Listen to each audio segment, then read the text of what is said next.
ఓం శ్రీ అరుణాచలేశ్వరాయ నమః. గ్రంథం పేరు కపాలమోక్షం. ఒక ఆత్మయోగి ఆత్మకథ. గ్రంథ రచయిత పరమహంస. అధ్యాయం 23. భగవంతుడిని మనం చూడగలమా? నీ గురించి నువ్వు తెలుసుకుంటే భగవంతుని గురించి తెలుసుకున్నట్లే. భగవంతుడు ఉన్నాడని నమ్మటానికి ఆ భగవంతుణ్ణి మనం చూడగలమా?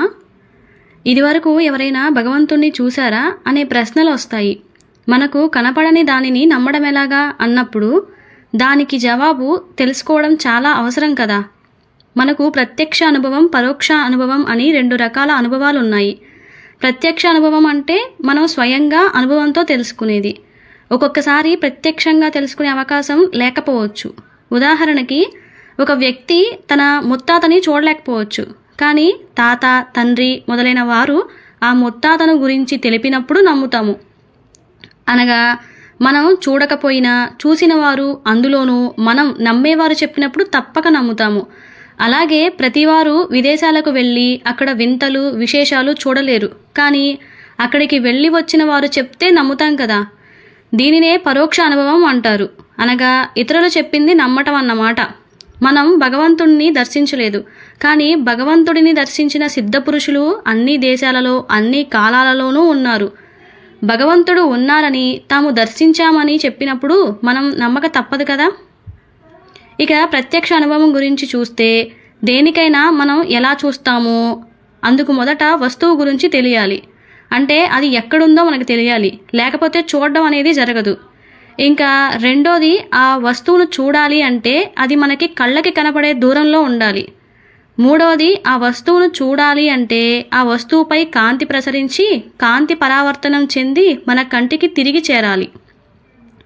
అలాగే కంటి వెనుక గల రెటీనా అనే తెరపైకి కాంతి కిరణం పడాలి. రెటీనాకు కలపబడిన నాడుల ద్వారా మెదడులోని తత్సంబంధిత భాగానికి వార్త అందుతుంది. అప్పుడు ఆ వస్తువును చూసిన అనుభూతిని పొందుతాము. కాబట్టి వస్తువుని చూడటానికి కాంతి అవసరం. ఇక 4వది, మన కంటి పరిస్థితి సరైన స్థితిలో ఉండాలి. అనగా గుడ్డివాడు చూడలేకపోవడానికి వాడి కంటి నిర్మాణ స్థితి సరి అయిన స్థితిలో లేకపోవడం వల్లనే కదా. పైగా విచిత్రమైన విషయం ఏమిటంటే, దేనినైనా చూడడం అనేది ప్రయత్నం వల్ల సాధ్యపడుతుంది. ఉదాహరణకి, మనం కావాలని కళ్ళు మూసుకుంటే దగ్గరలో ఉన్న వస్తువును సహితం చూడలేము.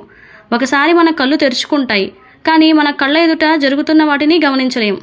ఎందుకంటే మన మనసు దానిని చూసే ప్రయత్నంలో ఉండదు, కనుక చూడదలుచుకోలేదు. కాబట్టి చూడడం అనేది జరగటానికి కేవలం పైన చెప్పిన విషయాలే కాక మనస్సు కూడా ప్రధానమని గ్రహించాలి. ఉదాహరణకి, విద్యుత్ శక్తి ఉన్నది కదా, ఆ విద్యుత్తును మనం చూడలేం. అలాగే విద్యుత్తు చూడలేకపోయినా దానిని ఉత్పత్తి చేయగలం, కొలవగలము. అలాగే మన ఆధీనంలో ఉంచుకోవచ్చును, కానీ మనం వీటిని చూడలేం. కానీ వాటి వల్ల కలుగుతున్న కార్యాలను బట్టి అవి ఉన్నాయని నమ్ముతున్నాము. కాబట్టి మన కళ్ళు అన్నిటినీ చూడాలనుకోవడం ఒక పెద్ద భ్రమ. అలాగే భగవంతుడు కూడా ఒక వస్తువు కాదు, ఒక పదార్థము కాదు. కనుక మన కంటికి కనిపించే అవకాశం లేదు. భగవంతుడు మన ఆధీనంలో ఉండడు. ఆయనను మనం కొలవలేము, నియంత్రించలేం. మరి భగవంతుడిని చూడడం ఎలా? ఇంతకు భగవంతుడు ఎక్కడ ఏ విధంగా ఉన్నాడో తెలుసుకుంటే కదా అప్పుడు భగవంతుణ్ణి చూడడం అనేది చర్చకు అవకాశంగా ఉంటుంది. ప్రహ్లాదుడు చెప్పినట్టు, ఎందెందు వెతికినా అందందే కలడు అని భగవంతుడు అన్నింటిలో ఉన్నాడు. మనం వెతికితే, అనగా ప్రయత్నిస్తే ఆయన్ను చూడగలమని అర్థంతో ప్రయత్నం చేయాలి. ఎక్కడ వెతకాలి అన్నప్పుడు ఉపనిషత్తుల ప్రకారంగా చూస్తే, అంగుష్టమాత్రుడు పురుషుడు అంతరాత్మగా ఎల్లప్పుడూ వ్యక్తుల హృదయాలలో నివసిస్తూ ఉన్నాడని చెప్పడం జరిగింది. అంటే పరమాత్మను మన హృదయంలో ఆత్మగా ఉన్నాడని అర్థమవుతోంది. అంటే ఆత్మను చూడడం అంటే పరమాత్మని చూడడం అన్నమాట. మరి ఆత్మను చూడాలంటే ఏం చేయాలి అన్నప్పుడు, మనలో ఉన్న ఆజ్ఞాచక్రంలో ఉన్న త్రినేత్రం అనగా పీనియల్ గ్రంథి తెరుచుకోవాలన్నమాట. ఇది తెరుచుకోవాలంటే సాధకుడు యోగ సాధన చేసి యోగ సిద్ధుడై ఆత్మసాక్షాత్కారమును పొందితే, అనగా భగవంతుణ్ణి చూడడం జరుగుతుందని నేను తెలుసుకున్నాను. సాధనలు తప్పక చేసి తీరాలి. భగవద్ దర్శనం హఠాత్తుగా కలుగుతుందా ఏంటి? భగవంతుణ్ణి చూడలేకపోతున్నానే ఎందుకు అని ఒక వ్యక్తి నన్ను అడిగాడు. అప్పుడు నా మనసులో స్ఫురించింది, అతనికి చెప్పాను. పెద్ద చేపను పట్టుకోవాలని ఆశిస్తున్నావు. అందుకు కావలసిన ఏర్పాట్లు గావించు. గాలం, ఎర అన్నీ సిద్ధం చేసుకో. ఎర వాసన పట్టి చేప నీటి అడుగు నుండి పైకి వస్తుంది. నీళ్లు కదలడం నుండి పెద్ద చేప వస్తుంది అని తెలుసుకోవచ్చు. వెన్న తినగోరుతున్నావు. పాలల్లో వెన్న ఉంది. పాలల్లో వెన్న ఉందని పదే పదే అనటంలో ప్రయోజనమే ఉంది? శ్రమ పడితేనే కదా వెన్న లభించేది. భగవంతుడు ఉన్నాడు అని చెప్పడం వల్ల భగవంతుణ్ణి దర్శించగలవా? కావాల్సింది సాధనే.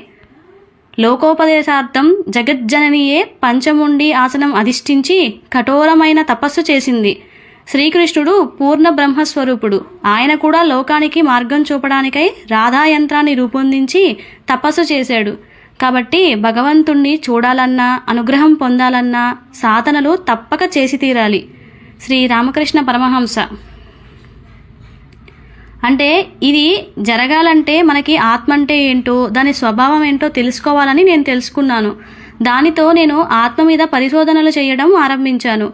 ఆ వివరాలు మీకు తెలియాలంటే మీరేం చేయాలో తెలుసు కదా. శుభం భూయార్త్. నీ యథార్థ స్వరూపమును దర్శిస్తే భగవంతుణ్ణి దర్శించినట్లే. మాయాస్వరూపము వలన నేను వేరు నువ్వు వేరు అనుకుంటున్నాము. ఈ పిల్లికిలాగా అన్నమాట. నిజానికి పులి అనేది పిల్లి యొక్క ఉగ్రస్వరూపమే.